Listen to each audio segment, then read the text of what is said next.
Indian हुकूमत ने तकरीबन 45 ट्रिलियन रुपीस का बजट जो है वो पेश किया, जो कि लगभग कहा जा रहा है $550 अरब है स्पेंडिंग बजट है। और ज़ाहिर बात है ये एक बहुत बड़ा बजट है। रिसेंटली इंडिया में बजट पेश किया गया है और उसमें कश्मीर का जो हिस्सा दिया गया है वो 355 बिलियन रुपीस दिए गए हैं। पाकिस्तान की अगर बात करें, पाकिस्तान में आए दिन क्राइसिस को लेकर प्रोटेस्ट हो रहे हैं। अब आप ये इमेजिन करें कि 10 साल अगर वो रहे हैं तो वो बजट भी पेश कर रहे हैं और तगड़ा बजट पेश कर रहे हैं। हिंदुस्तान के जो फॉरेन एक्सचेंज रिजर्व्स हैं, जो तस्वीर मेरी हो सकती है $600 बिलियन हैं, कोई एक लीडर उनके कोई बाहर प्रॉपर्टीज हैं, बाहर कोई रहते हैं, कोई एक नाम लिया जाए, कोई मोदी की हैं। पाकिस्तानियों के लिए एक और बुरी खबर, कौम को एक और कमर तोड़ झटका देने की तैयारी कर ली गई। IMF का हुकूमत को पेट्रोल पर 17% टैक्स। मैं बेवकूफ का लफ्ज तो नहीं इस्तेमाल करना चाह रहा, लेकिन बहुत सीधे हैं आप लोग, ठीक है ना। आप लोगों को यह भी नहीं पता IMF होता क्या है। हुकूमत ने IMF के सामने घुटने टेक दिए। उन्होंने तकरीबन 355 बिलियन रुपीस सिर्फ कश्मीर के लिए दिए हैं। तो ये पहले तो इतने पैसे नहीं कभी उन्हें दिए थे। इंडिया जो स्ट्रॉन्गर इंजन है ग्लोबल ग्रोथ का। जिस कश्मीर की हम बात करते हैं वहाँ का इंफ्रास्ट्रक्चर दिन ब दिन बेहतरी की तरफ जा रहा है और पाकिस्तान में क्राइसिस बढ़ते जा रहे हैं। जय हिंद दोस्तों, very warm welcome to Hindustan special channel. संसद में केंद्रीय वित्त मंत्री निर्मला सीतारमण ने बुधवार को केंद्रीय बजट पेश किया। पाकिस्तान भारत के केंद्रीय बजट का आंकड़ा देख काफी हैरान परेशान दिखाई दे रहा है। केंद्रीय बजट में जम्मू कश्मीर और लद्दाख का बजट बढ़ाए जाने के बाद अन्य विकास योजनाओं के साथ साथ सीमावर्ती क्षेत्रों का विकास और तेज होगा। जम्मू कश्मीर के लिए यूनियन बजट में 35,581 करोड़ और लद्दाख के लिए 5,958 करोड़ रुपए आवंटित किए गए। प्रदेश में सड़क और अन्य प्रोजेक्ट तैयार होने से सेना की सामरिक शक्ति बढ़ेगी। पाकिस्तान में भी भारत के केंद्रीय बजट की चर्चा होनी लाजमी है। पांचवी बड़ी इकॉनमी बनने के बाद कई देशों में भारत के बजट को बड़े ध्यान से देखा जा रहा है। दूसरी तरफ पाकिस्तान की खस्ता हालत पाकिस्तान के हालात बयान कर रही है और IMF ने अपनी कड़ी शर्तें पाकिस्तान के सामने रख दी हैं। दोस्तों, इंडियन हुकूमत ने तकरीबन 45 ट्रिलियन रुपीस का बजट जो है वो पेश किया, जो कि लगभग कहा जा रहा है $550 अरब है स्पेंडिंग बजट है। और ज़ाहिर बात है ये एक बहुत बड़ा बजट है और इसमें बहुत सारी चीज़ें हैं विच आई वांटेड टू टॉक, लेकिन कुछ इंपॉर्टेंट चीज़ें हैं जो मैं आपको बताना चाहता हूँ। देखें, इंडिया को एडवांटेज ये हुआ और मोदी सरकार को ये एडवांटेज हुआ कि भारत के लोगों ने मोदी सरकार को 10 साल के लिए चुना और एक बड़ा मजबूत मैंडेट दिया।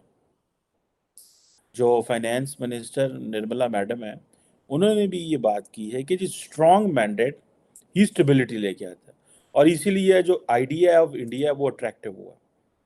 पाकिस्तान में ये चीज़ नहीं है। पाकिस्तान में कभी भी कोई हुकूमत 5 साल पूरे नहीं कर सकी। हमारी जो इस्टेब्लिशमेंट है वो चाहती है कि हमेशा जो सियासतदान हैं, जो सियासी हुकूमतें हैं, वो सिंपल मेजॉरिटी से भी कम हो ताकि वो उनके ऊपर डिपेंडेंट रहें। जबकि भारत में आप ये देखें कि वहाँ पे 5 साल एक टेन्योर निकाला, 5 साल वो ऑलमोस्ट दूसरा टेन्योर, अगले साल मेरा ख्याल है इलेक्शन है उनके। अब आप ये इमेजिन करें कि 10 साल अगर वो रहे हैं तो वो बजट भी पेश कर रहे हैं और तगड़ा बजट पेश कर रहे हैं। बहुत सारे स्टैटिस्टिक्स हैं जो मैं शेयर करना चाहता हूँ, लेकिन मैं आपको बताना चाहता हूँ कि जो डॉक्टर जयशंकर हैं वो हैं तो इंडिया के मिनिस्टर फॉर एक्सटर्नल अफेयर्स, लेकिन वो सारा कुछ रिप्रेजेंट कर रहे हैं कि ये जो पांचवा, वो कहते हैं जी 5वीं लार्जेस्ट इकॉनमी है इंडिया, 5वीं लार्जेस्ट इकॉनमी।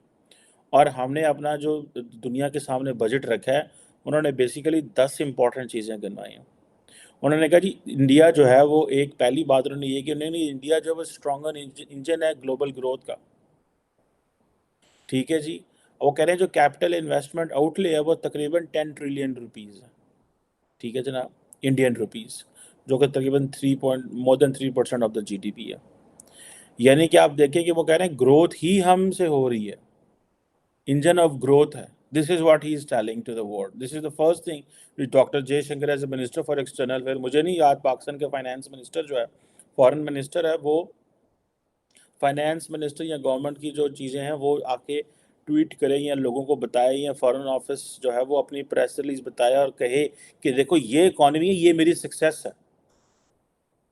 दूसरी बात, हम एक बात सुनते हैं, मैंने जितनी भी आप ग्लोबल जो फाइनेंशियल इंस्टीट्यूशंस होते हैं, जो क्रेडिट रेटिंग कंपनीज होती हैं, जो रिस्क एनालिसिस करते हैं, आप उनको सुने तो वो एक चीज़ कहते हैं जी कि ईज़ ऑफ डूइंग बिजनेस जो है ना, इंडिया वो कह रहा है जी कि हम ईज़ ऑफ डूइंग बिजनेस जो है उसमें बड़े उन्होंने जो सिंप्लीफिकेशन KYC प्रोसेस है उनका सिंप्लीफिकेशन लेके आए हैं और इस तरह की जो चीज़ें उन्होंने की हैं जिससे सेंट्रल डाटा प्रोसेसिंग सेंटर उन्होंने बनाए हैं और ये चीज़ें जो हैं basically they are giving lot of value in terms कि जी हम अब दूसरी इंटरनेशनल जो इन्वेस्टर है उसको खींचेंगे। पहले वो बता रहे हैं कि हम इंजन ऑफ ग्रोथ हैं, फिर वो कह रहे हैं कि ईज़ ऑफ डूइंग बिजनेस है, आओगे तो रेड कारपेट बिछा पड़ेगा।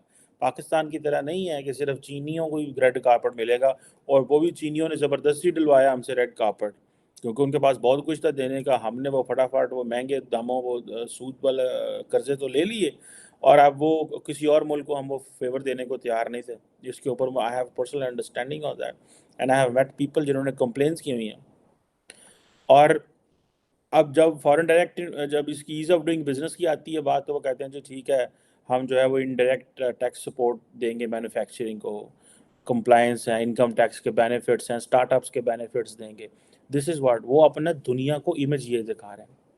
फिर वो बात कर रहे हैं कि जी हम अच्छी लॉजिस्टिक्स और इंफ्रास्ट्रक्चर, वो रेलवे आउटले की बात कर रहे हैं कि जो रेलवे है वो तकरीबन उसका जो आउटले है वो 240 बिलियन का है, ठीक है जी, rupees. 100 critical transport infrastructure projects हैं, 50 on the other hand, एक चीज़ याद रखें, इंडिया इज़ टू बिग।